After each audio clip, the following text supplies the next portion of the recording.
على رسوله الكريم أما بعد فأعوذ بالله من الشيطان الرجيم بسم الله الرحمن الرحيم يرفع الله الذين آمنوا منكم والذين أوتوا العلم درجات والله بما تعملون خبير صدق اللہ مولانا العظیم۔ قرآن مقدس کی سورت مجادلہ آیت نمبر 10 میں نے تلاوت کی ہے۔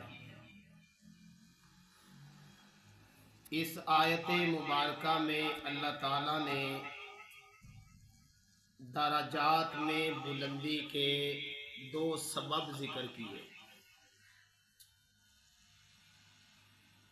کہ اللہ رب العزت درجات میں بلندی عظمتیں ان لوگوں کو عطا کرتا ہے الذین آمنوا منکم، جو ایمان والے ہیں۔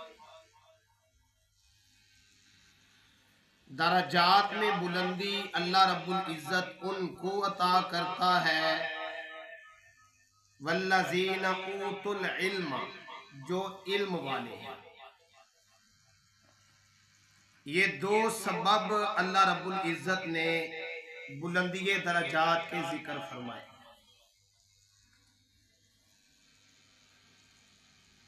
کہ جو علم میں، جو ایمان میں ہے، اللہ تعالیٰ ان کو بلند درجات عطا فرماتا ہے، دنیا میں بھی اور آخرت میں بھی۔ ان 2 اسباب کے آئینے میں جب میں سیدہ عائشہ صدیقہ طیبہ طاہرہ رضی اللہ تعالی عنہا کو دیکھتا ہوں تو وہ مجھے بہت آگے نظر آتی ہے۔ ام المومنین ہے، زوجہ رسول ہے صلی اللہ علیہ وسلم، حضرت ابو بکر صدیق کی بیٹی ہے، ایمان میں اس طرح بہت آگے ہیں۔ آنکھ کھولی تو ایمان والے گھر میں، کفر کا سایہ بھی سر پہ نہیں آیا، خود بھی مومنہ بھی ہے، صحابیہ رسول بھی ہے، اور پھر زوجہ رسول بھی ہے۔ سبحان اللہ۔ باپ کو دیکھیں صحابی، دادا کو دیکھیں صحابی، ماں کو دیکھیں صحابیہ، بہن اسما کو دیکھیں صحابیہ، بھائی صحابی، بانجے صحابی، بھتیجے صحابی۔ آپ کو تاریخ اسلام میں ایسی عورت نہیں نظر آئے گی۔ اور علمی میدان میں اگر آپ دیکھیں تو سیدہ عائشہ صدیقہ وہاں بھی آپ کو بہت آگے نظر آئیں گے۔ وہ اس طرح نبی اکرم صلی اللہ علیہ وسلم گزر رہے ہیں، راستے میں دیکھا ایک میت پڑی ہے، لوگ رو رہے ہیں۔ آپ نے فرمایا مرنے والا کون ہے؟ یہ کون روک رہے ہیں؟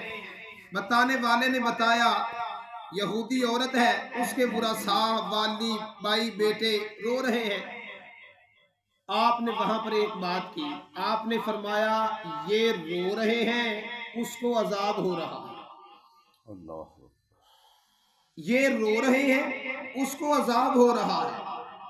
حضرت عبداللہ بن عمر رضی اللہ تعالی عنہما کوئی معمولی شخص نہیں، حضرت عمر کا بیٹا ہے، یہ ساتھ ہیں۔ انہوں نے سنا، یہ سمجھے کہ وہ مر گیا، یہ رو رہے ہیں، ان کے رونے کی وجہ سے مرنے والے کو کیا ہو رہا؟ عذاب ہو رہا۔ انہوں نے یہ سمجھا۔ یہ بات حضرت عائشہ صدیقہ سے ذکر کی ہے کہ حضرت ابن عمر یہ کہتے ہیں کہ رونے والے کی وجہ سے مرنے والے کو کیا ہوتا ہے؟ عذاب ہوتا ہے۔ حضرت عائشہ صدیقہ رضی اللہ تعالی عنہا نے سنا، فرمانے لگی اللہ ابن عمر کے حال پہ رحم فرمائے، کیا ابن عمر نے قرآن نہیں پڑھا؟ یہ دیکھیں، نظر دیکھیں سیدہ عائشہ کی۔ اگر بڑے بڑے صحابہ کو ٹوک دیا، کیا ابن عمر نے قرآن نہیں پڑھا؟ اما جی قرآن کیا کہتا ہے؟ قرآن کہتا ہے اللہ تازر وازرۃ وزر اخری، ہم کسی کے گناہوں کا بوجھ دوسرے پہ نہیں ڈالتے۔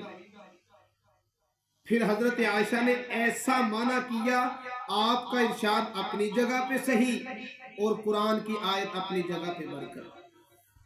کیوں؟ دیکھیں، کسی کے غم میں رونا، کسی کی جدائی میں رونا، یہ ایک دلی کیفیت ہے، اور دل پہ قابو کسی کا۔ آپ نے فرمایا یہ کیسے ہو سکتا ہے؟ وہ مر گیا، یہ رو رہے ہیں، اس کے رونے کی وجہ سے اسے عذاب ہو؟ نہ، یہ بات نہیں۔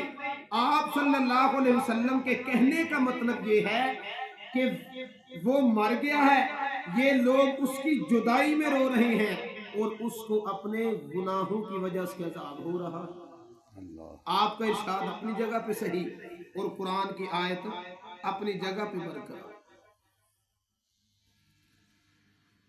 ایک اور موقع علمی میدان میں آپ دیکھیں گے، غزوہ بدر میں 70 کفار مارے گئے۔ کتنے؟ 70۔ بڑے بڑے سردار تھے۔ 3 دن کے بعد ان کی لاشوں کو گھسیٹ کر آپ صلی اللہ علیہ وسلم نے حکم دیا کنویں میں پھینک دیا گیا۔ 3 دن کے بعد آپ ان کی کنویں کی منڈیر پر آئے، نام لے کر آپ نے خطاب کیا، ابو جہل، اے امیہ، انا قد وجدنا ما وعدنا ربنا حقا، یقیناً ہم نے پا لیا جو ہم سے ہمارے رب نے وعدہ کیا تھا سچا۔ کیا وعدہ؟ اللہ نے ہم سے وعدہ کیا تھا نصرت کا، فتح کا، میں تمہاری مدد کروں گا، ہم نے وہ وعدہ پا لیا۔ فَهَلْ وَجَدْتُمْ مَا وَعَدَ رَبُّكُمْ حَقًّا، کیا تم نے بھی وہ وعدہ پا لیا ہے جو تم سے تمہارے رب نے ناکامی کا، شکست کا؟ یہ بات بخاری اور مسند احمد میں موجود ہے، سارا میں وہاں سے پڑھ رہا ہوں۔ یہ بات آپ صلی اللہ علیہ وسلم نے ذکر کی۔ حضرت عمر آ گیا، حضرت عمر نے کہا اَتُنَادِيهِمْ بَعْدَ ثَلَاثٍ، اَتُنَادِيهِمْ، کیا آپ ان سے کلام کر رہے ہیں 3 دن کے بعد؟ حَلْ يَسْمَعُونَ، لفظوں پہ غور کرنا، حَلْ يَسْمَعُونَ، یا رسول اللہ کیا وہ سن رہے ہیں؟ پھر ساتھ حضرت عمر نے قرآن کی یہ آیت پڑھی، اِنَّكَ لَا تُسْمِعُ الْمَوْتَى، کہ میرا پیغمبر آپ مردوں کو سنا نہیں سکتے۔ یہ بطور دلیل کے آیت بھی پڑھ دی۔ آپ مجھے بتائیں حضرت عمر نے یہ جو آیت پڑھی تھی اس موقع پہ، اس آیت کی تفسیر حضرت عمر کو کس نے سکھائی تھی؟ خود نبی اکرم صلی اللہ علیہ وسلم نے۔ آپ صلی اللہ علیہ وسلم نے فرمایا پریشان کیوں ہوتا ہے؟ سن، انہم الان لا یسمعون ما اقول لہم، یہاں آپ نے 3 قیدیں ذکر فرمائے۔ انہم، بے شک یہ مردے، یہ ہر کوئی نہیں، الان اب، لا یسمعون ما اقول لہم، وہ بات جو میں کہہ رہا ہوں ہر کسی کی بات ہو۔ یہ 3 قیدیں ذکر کی آپ صلی اللہ علیہ وسلم۔ اچھا یہ بات ہو گئی، بعد میں صحابہ میں باتیں ہونے لگی کہ آپ نے خطاب کیا تو اس کا کیا مطلب ہو سکتا ہے۔ بعض لوگ اس روایت کو پیش بھی کرتے ہیں، اور پیش کرتے ہیں اس کا حل ہی ساتھ کھڑا ہے۔ جا کے کسی نے سید عائشہ سے ذکر کیا، سید عائشہ صدیقہ نے فرمایا ابن عمر بھول گئے ہیں، ابن عمر بھول گئے ہیں۔ وہ کیسے؟ ابن عمر کیسے بھول گئے ہیں؟ نبی اکرم صلی اللہ علیہ وسلم نے فرمایا ہے لا یسمعون ما اقول لہم۔ حضرت عائشہ نے فرمایا کیف یقول رسول اللہ، اللہ اکبر، الفاظ دیکھیں، کیف، کیسے، یقول، فرما سکتے ہیں، رسول اللہ صلی اللہ علیہ وسلم، ذالک، یہ کیسے یہ رسول اللہ صلی اللہ علیہ وسلم فرما سکتے ہیں، وَيَقُولُ اللَّهُ تَعَالَى، حالانکہ اللہ تعالیٰ فرماتا ہے اِنَّكَ لَا تُسْمِعُ الْمَوْتَى، مردے سنتے نہیں۔ یہ حضرت عائشہ نے بات کی۔ اب سید عائشہ صدیقہ نے آپ صلی اللہ علیہ وسلم کے فرمان کی ارشاد کی تعویل کر رہی ہے، اور بات یاد رکھیے قرآن کی کسی آیت کے مقابلے میں کوئی حدیث آئے، کوئی روایت آئے، اول بات آپ اپنے ذہن میں یہ رکھیں کہ نبی اکرم صلی اللہ علیہ وسلم قرآن کے خلاف بول نہیں سکتے، نہیں بول سکتے۔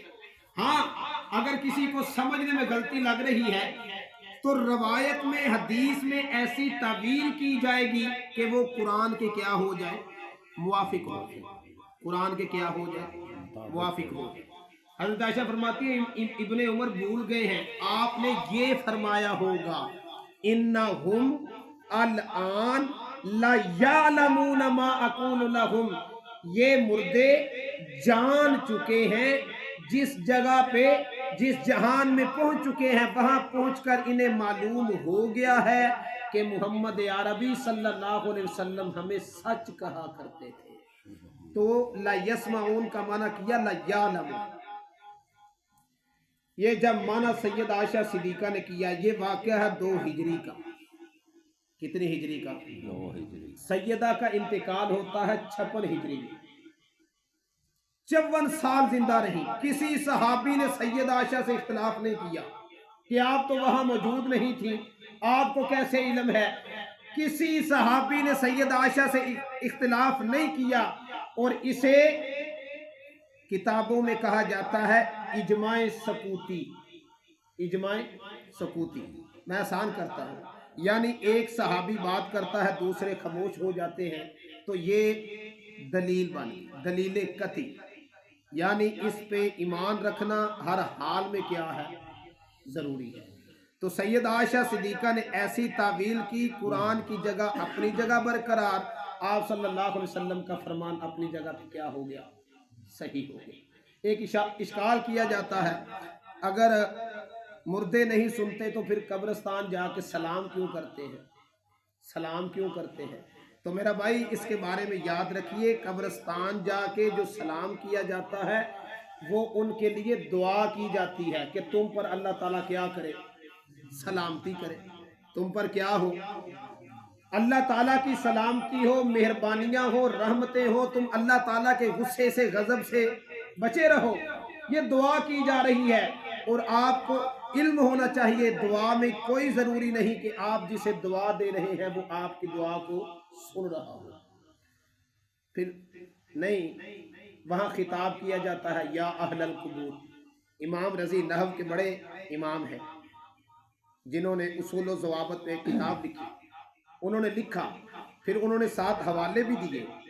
انہوں نے کہا خطاب میں سننا لازمی، خطاب میں سننا، یعنی جسے آپ خطاب کر رہے ہیں ضروری کوئی نہیں کہ وہ آپ کی بات کو سن رہا ہو۔ فور ایگزامپل، مثال کے طور پہ مؤذن نے اذان دی صبح کی، اس نے کیا کہا، الصلاۃ خیر من النوم، نماز نیند سے کیا ہے، بہتر ہے۔ اس نے یہ کہا، آپ بند کمرے میں ہیں، بستر پر ہے، آپ نے وہاں سے کیا کہا، صدقتا، تو نے سچ کہا۔ کیا مؤذن نے اس کی بات سنی ہے؟ خطاب میں کوئی ضروری نہیں کہ آپ جسے خطاب کر رہے ہیں وہ آپ کی بات کو سن رہا ہو۔ سیدنا فاروق اعظم حجر اسود کے قریب آئے، طواف کر رہے ہیں بیت اللہ کا، حجر اسود کے قریب آئے، حجر اسود کو خطاب کیا، انک لحجر انی اعلم انک لحجر، بے شک میں یہ اچھی طرح جانتا ہوں کہ تو ایک پتھر ہے، لا تنفع ولا یضر، نہ ہی تو نفع پہنچانے پہ قادر ہے، نہ ہی تو نقصان پہنچانے پہ قادر ہے، میں تجھے صرف اس لیے بوسہ دے رہا ہوں کہ تجھے بوسہ دیتے ہوئے میں نے محمد عربی کو دیکھا صلی اللہ علیہ وسلم۔ تو حضرت عمر نے حجر اسود کو خطاب کیا۔ کوئی بندہ کہہ سکتا ہے کہ حجر اسود سن رہا تھا، آپ نے اپنی انگلی کو خطاب کیا، زخمی ہو گئی نا، آپ نے فرمایا تو ایک انگل ہے، اللہ کے راستے میں شہید ہو گئی۔ تو میرا بھائی خطاب میں سننا لازمی کوئی نہیں۔ آپ نے شاعر لوگوں کو دیکھا ہوگا، وہ ستاروں سے، چاند سے خطاب کر رہے ہوتے ہیں۔ علامہ اقبال نے کوہ ہمالیہ سے خطاب کیا تھا۔ یہ صرف جہالت ہے، لوگوں کو ورگلا، قرآن کی آیات نہیں پڑھتے، شعر و شاعری کی طرف چلے جاتے ہیں، روایات کی طرف چلے جاتے ہیں۔ 3 مرتبہ اللہ تعالیٰ نے بڑے واضح الفاظ میں فرمایا، اِنَّكَ لَا تُسْمِعُ